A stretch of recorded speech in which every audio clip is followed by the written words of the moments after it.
Let's begin with a fundamental truth that has echoed through the ages, a truth that every powerful man in history has had to learn, often the hard way.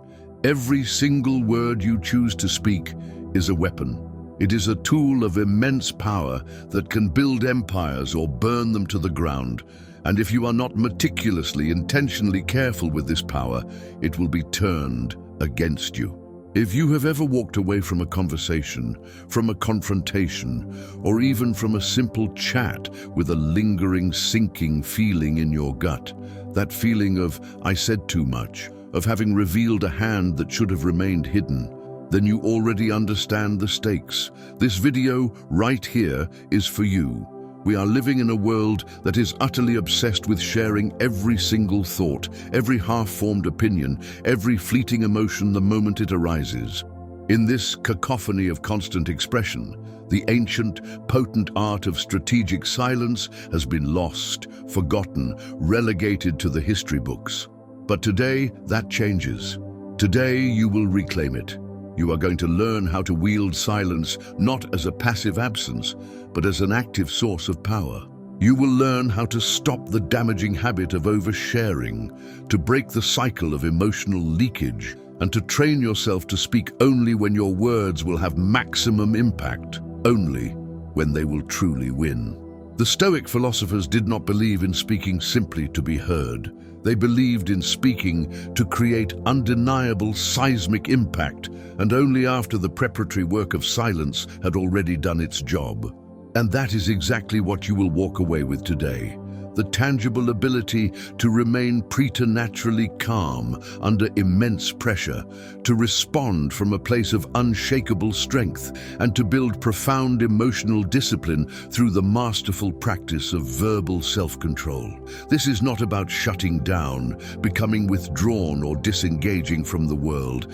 This is about leveling up profoundly and permanently, but doing so quietly from the inside out. Please understand that you are not alone in this struggle.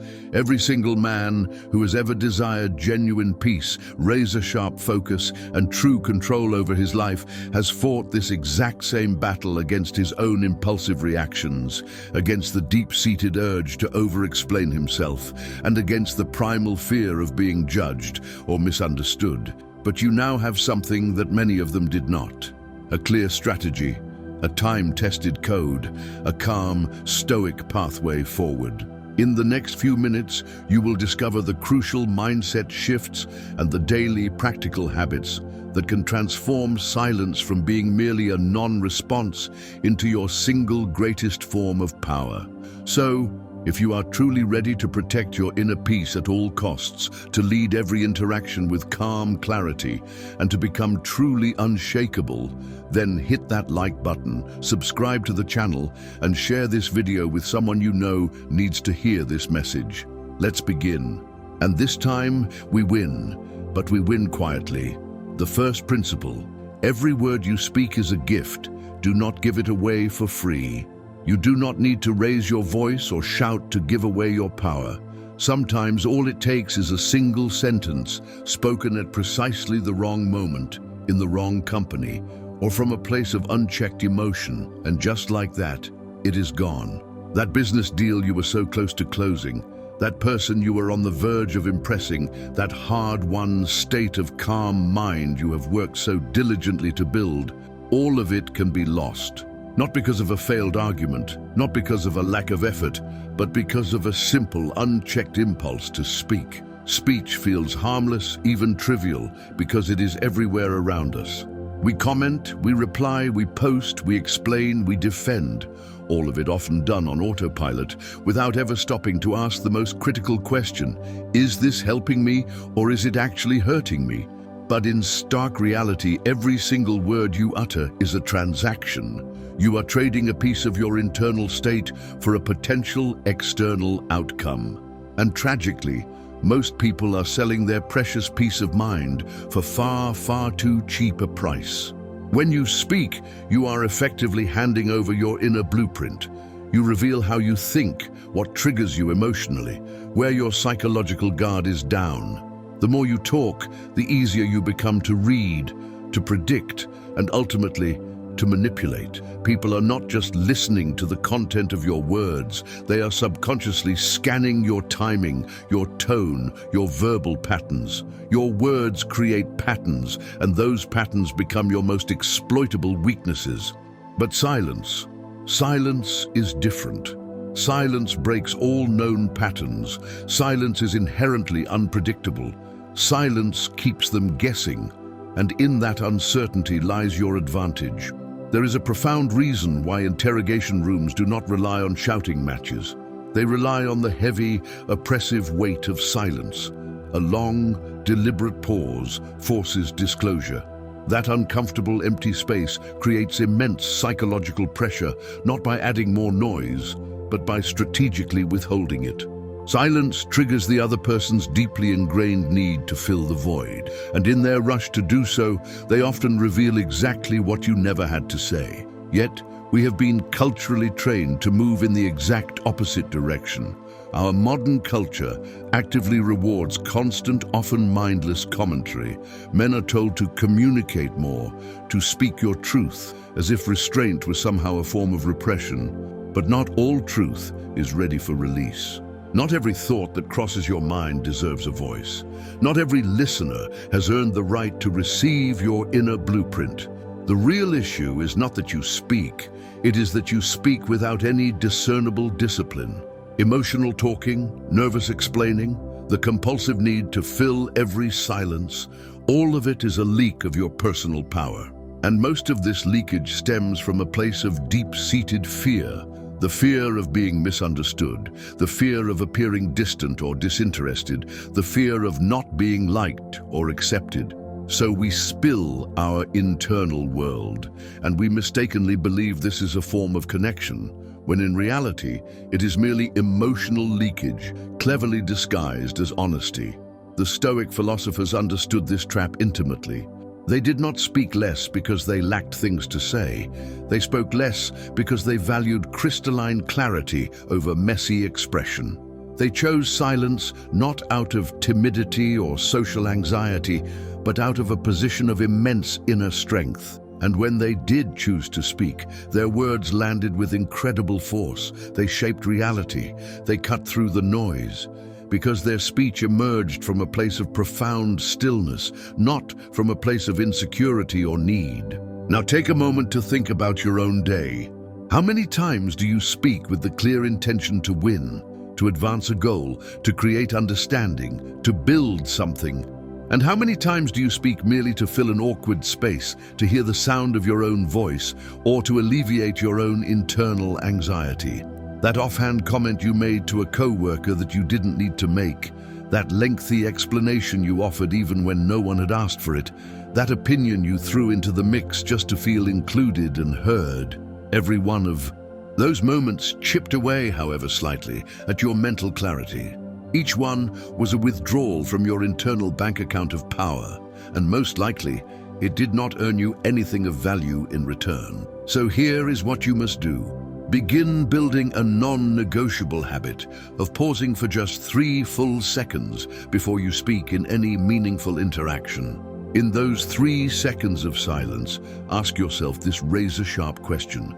Does what I'm about to say serve my ultimate goal, or is it merely serving my ego? If the answer is not immediately and abundantly clear, then stay quiet. Let the silence do the heavy lifting for you. Because real control, genuine power, is not proven through a flood of words. It is proven by possessing the deep wisdom to know precisely when not to use them. Speak only when the silence has already done its work and won the day. That is how your words gain real weight. That is how your presence builds authentic power.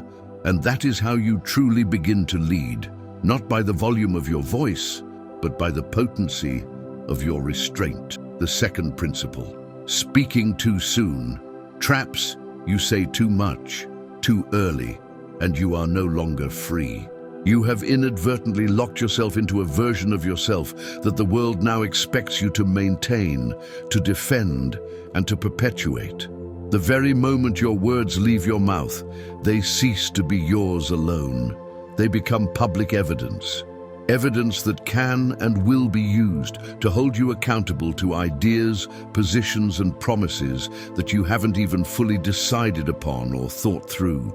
In your well-intentioned attempt to express yourself, to be transparent, you have created a prison for yourself. Not one made of bars and locks, but one made of expectations and assumptions.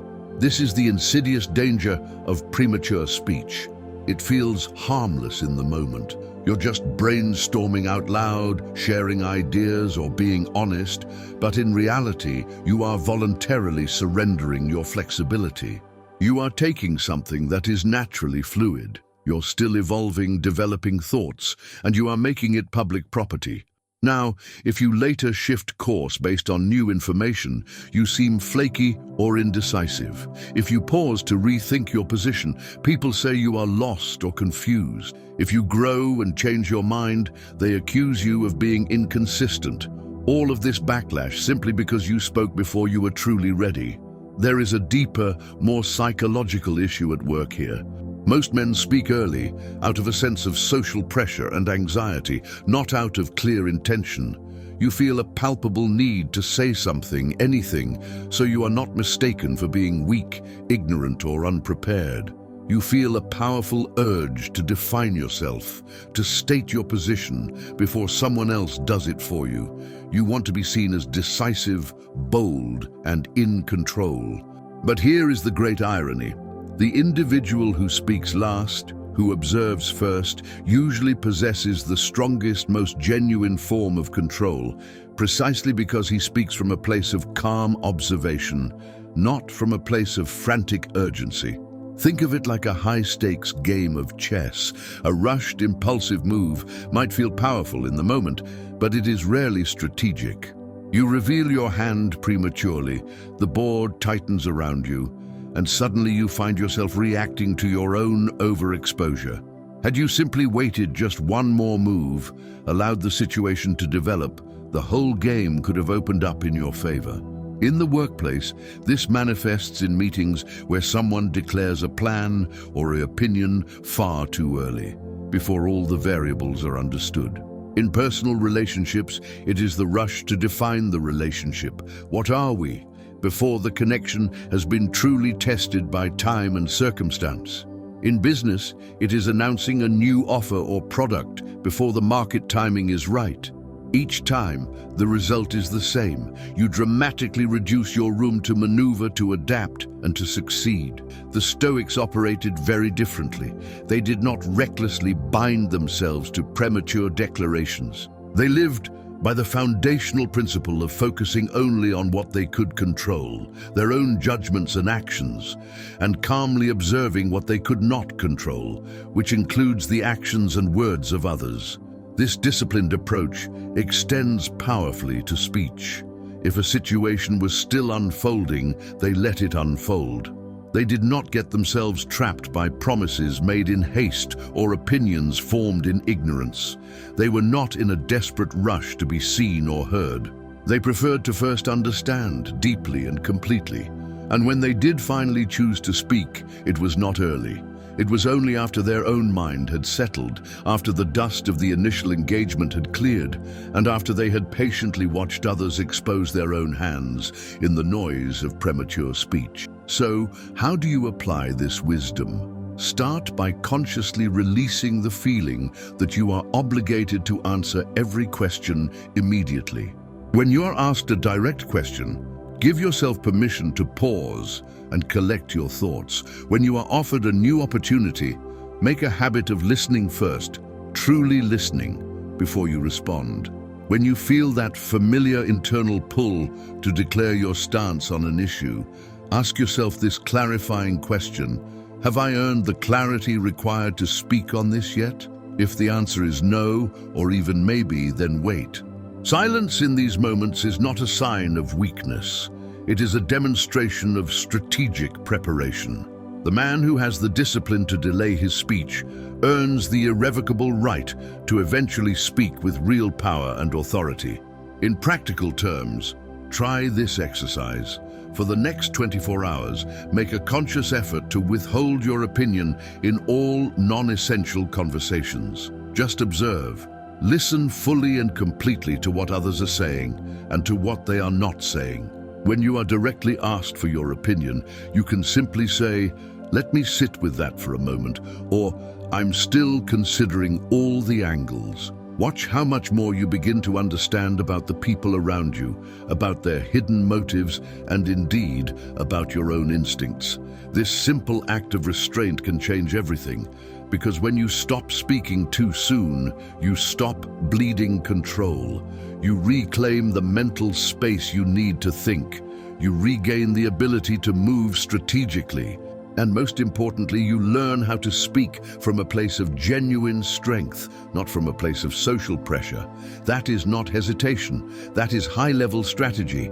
That is how you remain quietly dangerous. The third principle: silence keeps the advantage. Speaking first gives it away. The man who speaks first, who rushes to fill the silence, almost always gives up his strategic ground. Not because his words are necessarily wrong or incorrect, but because he reveals his entire strategy before he has taken the time to fully understand the terrain upon which he is operating. True power is not just about having the right answer. It is about choosing the perfectly calibrated moment to deliver that answer. And when you speak before the room has settled, before the emotional currents have been mapped, you are not leading. You are chasing. You are playing catch-up in a game you started. In any competitive situation, from a business negotiation to a personal disagreement, timing is infinitely more valuable than raw talent. You could have the sharpest insight, the most logically valid point, or the most morally righteous position.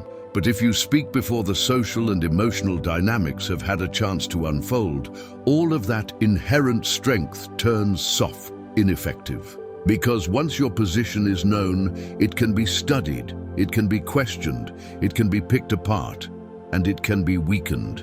But when you consciously choose to stay silent, when you prioritize observation over expression, you gather leverage without ever having to lift a finger. You are gathering intelligence. Think of a high-stakes poker table. The quiet, reserved player who watches everyone else intently before making any move is not weak. He is deeply dangerous. While the loud, animated player shows his excitement, his frustration, and his tells through his speech, the silent one is quietly collecting patterns of behavior. While one talks to impress and to be seen, the other listens with the single-minded intention to win. That is not passivity, that is mental dominance. But here is the common trap. Most people speak first because they feel a desperate need to prove that they are not afraid. They want to show the room that they are smart, that they are engaged, that they are on top of the situation. In meetings, they rush to contribute the first idea. In debates, they fire back with a retort instantly. In conflicts, they talk over the other person just to feel a sense of control. But that is not real control. That is panic, cleverly disguised as presence. The man who can sit in complete silence without losing 1 ounce of his composure holds more genuine power than the man who argues with flawless logic, but from a place of emotional reactivity. Why? Because he controls the rhythm of the interaction. And rhythm, the ebb and flow of conversation, dictates who is truly leading. If you can let others speak first, you allow them to expose their logic gaps, their emotional triggers, and their real underlying motives. And armed with that invaluable insight, your own words, when you finally choose to deploy them, will land with the impact of steel. Strategic silence effectively turns you from a mere participant in the conversation into an observer, and from an observer into a commander. The Stoics knew this game intimately. They did not rush into speech because they understood that listening, truly actively listening, is the highest form of intelligence under pressure. A man who listens well sees not only what is being said aloud, but more importantly, what is being carefully hidden. And it is almost always what is hidden that controls the visible outcome. They let others talk themselves into exposure. They allowed people to reveal their weaknesses through their own need to speak. And when the Stoics themselves finally spoke, it was from a place of crystalline clarity, not from a place of fragile ego.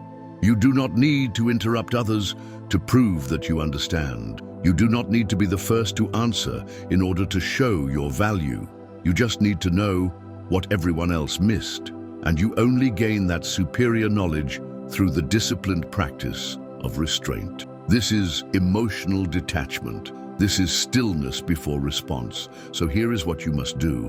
The next time you find yourself in a group setting, a meeting, or any conversation of importance, make a conscious decision to be the very last person to speak. Let everyone else in the room reveal their views, their frustrations, their assumptions, their entire hand. Sit with that information. Your goal is not to agree or disagree, but to collect data. Then and only then, when you do finally speak, you will not be merely reacting, you will be correcting. Not from a place of raw emotion, but from a place of precision. And when you find yourself in a direct conflict, practice holding the silence. Let the other person rush. Let them reveal their emotional state. Let them show their entire hand. Do not interrupt them. Do not get defensive. Simply stay grounded in your own calm. When the timing is finally right, speak not to attack or to win, but to realign the conversation toward truth and resolution. That is not passivity. That is discipline in action. Because once you learn how to control your tongue, you learn how to command the room. You speak not from a needy desire to be seen and validated, but from the quiet clarity of what actually needs to be said. That is how silence stops being a mere pause and starts becoming your sharpest, most powerful form of presence. The fourth principle: don't over-explain. Not everyone deserves to understand you. The moment you feel the urge to start justifying yourself, to provide endless context, to over-clarify your position, you lose something far more valuable than time. You lose presence, you leak authority. Over-explaining is not a sign of clarity, it is a form of emotional leakage. It is an unconscious, desperate plea for external validation disguised as transparency. And the more you explain, the more you reveal a deep-seated fear of being misunderstood, of not being accepted for who you are. But here is the hard truth. Most people who misunderstand you do so not because you haven't explained yourself enough, but because they were never truly listening to understand in the first place. They were listening to respond, to judge, or to confirm their own pre-existing biases. We have been culturally conditioned to believe that clarity is achieved by adding more words, more details, more layers of explanation. But true clarity does not come from addition. It comes from precision. And precision requires the ruthless exercise of restraint. You do not owe anyone a full, detailed breakdown of your thinking process. You owe yourself the disciplined self-respect to protect your own emotional and psychological boundaries. This is especially critical in a world that often rewards performance and persona over genuine presence and substance. If your truth requires a theatrical performance to be accepted by others, then it is not your truth you are sharing. It is a performance. You are acting. Over-explaining almost always stems from one very specific fear, the fear of being judged incorrectly. So we try to control the narrative, to preempt any potential misunderstanding, to anticipate and answer every possible doubt someone might have. But in doing so, we make ourselves smaller. We willingly place our power into the hands of the very people we are trying to impress. And often, they weren't even asking for an explanation. We just volunteered it out of our own anxiety. You see this play out in boardrooms.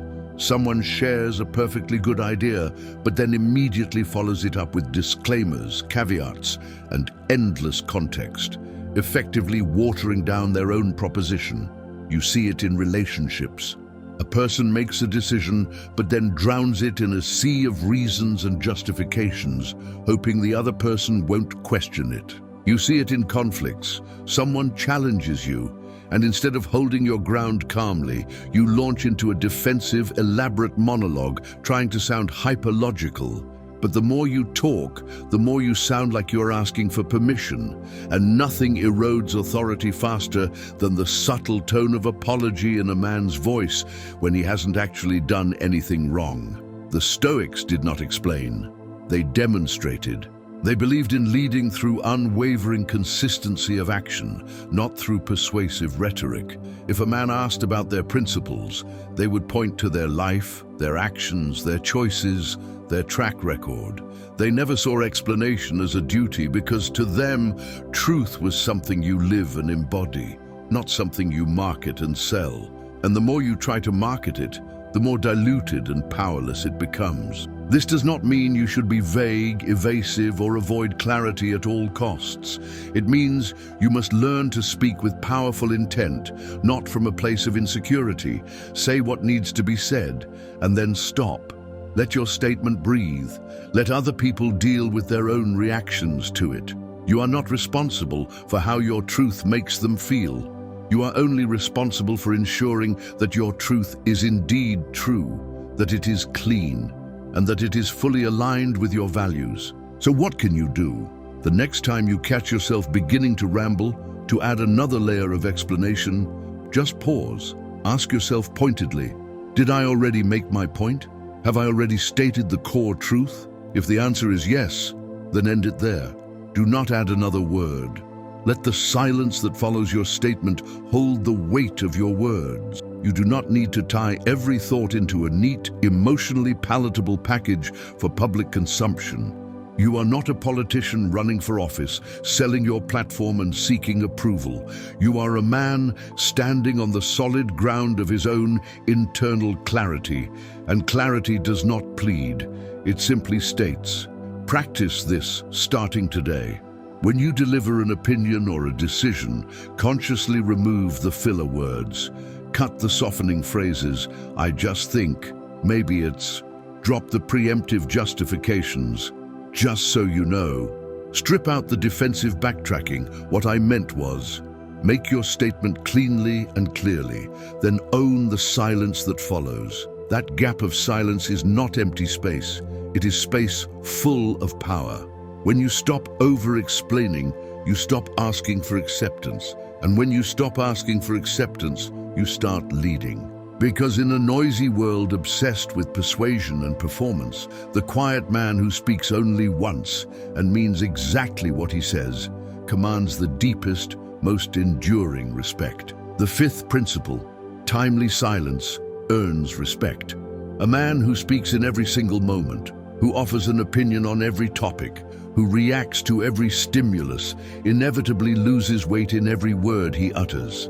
The more you offer unsolicited opinions, unnecessary explanations, or knee-jerk reactions, the more your voice simply blends into the background noise of life. And when your voice becomes predictable and ever-present, it stops commanding any real attention. Not because your ideas are inherently weak, but because your presence lacks the compelling force of restraint. Verbal self-control is not about silence for silence's own sake. It is the fundamental mechanism through which genuine respect is built, without you ever having to demand it. Most people profoundly misunderstand the power of speaking less. They mistakenly interpret silence as a lack of knowledge, as disinterest, or as passivity.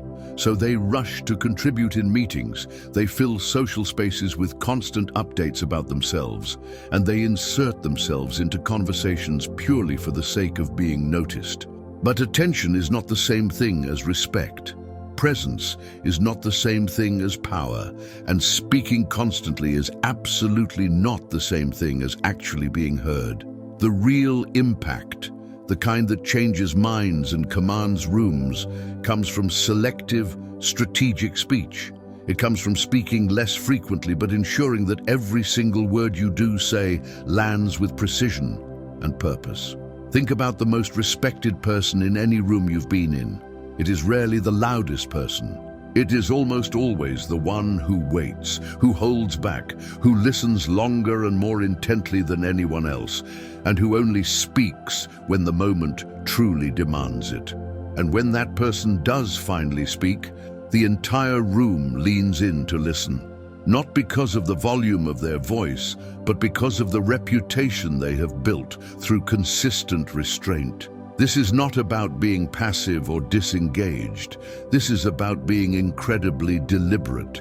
When you speak all the time, people begin to assume that you are always available, that your thoughts are cheap, that your opinions are a dime a dozen. But when you are measured, when you speak only after you have observed and processed the situation, people begin to notice you differently. Your words begin to carry a different kind of weight, not because of how loud they are, but because of how rare and considered they are. In the workplace, this plays out with stark clarity.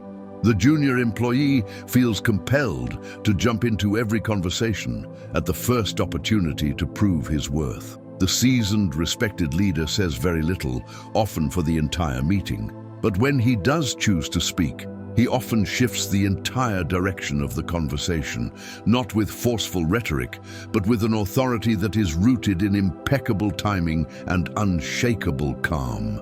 In your personal life, the exact same principle applies. You do not gain respect in your relationships by always having something to say. You gain it by intuitively knowing when to say nothing at all, and by letting your grounded presence speak far louder than any defense or approval seeking ever could. The Stoics modeled this behavior flawlessly. They did not waste their words trying to impress others. They did not feel compelled to respond to every comment or petty attack. Their silence was never a sign of indifference. It was a display of profound discipline. They understood that personal dignity is often built not by what you say, but by what you wisely refuse to say. And when they did choose to speak, it was never casual or frivolous. It was clean, concise, and perfectly aligned with their core values. That is precisely why their words still echo with power centuries later. Not because they talked a lot, but because they always talked right. So how do you bring this into your daily life? Start small. In your very next group discussion or meeting, make a conscious effort to count to 5 slowly in your head before you speak. Use that pause to ask yourself a quick but vital question. Is what I am about to say truly useful? Is it necessary, or is it just noise? If it is not adding genuine precision or a unique perspective, do not say it. Let other people fill the space. Watch how quickly you begin to observe more about the people around you, about their tensions, their insecurities, their unspoken motives. And when it is finally your turn to speak, do so without rushing. Drop the weak qualifiers. This is just my opinion, I could be wrong. Say what you mean with full conviction and presence, and then let your statement hang in the air. That space after your words, that silence, that is where real respect is built and solidified. Because the man who speaks with precision and purpose does not need to dominate the conversation.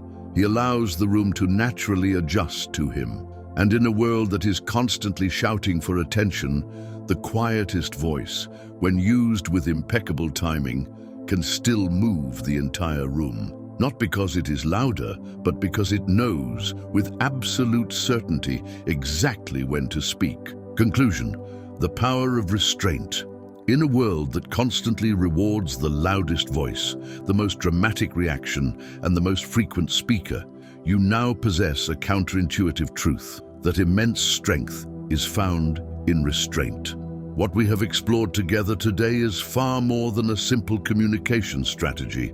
It is a complete philosophy of inner discipline. Every word you choose to speak carries a tangible weight.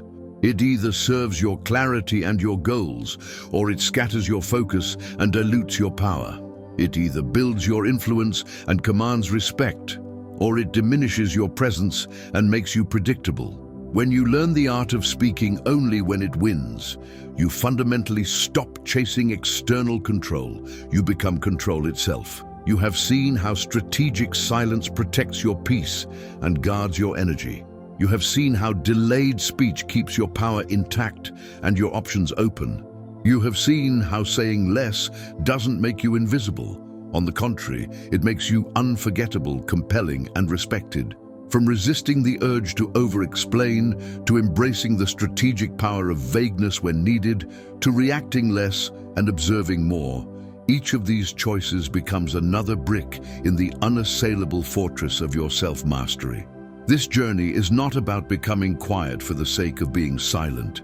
It's about building an unshakable emotional discipline, a razor-sharp mental clarity, and the profound stoic strength that allows you to lead through authentic presence, not through performative noise. The strongest men in history were not those who spoke first.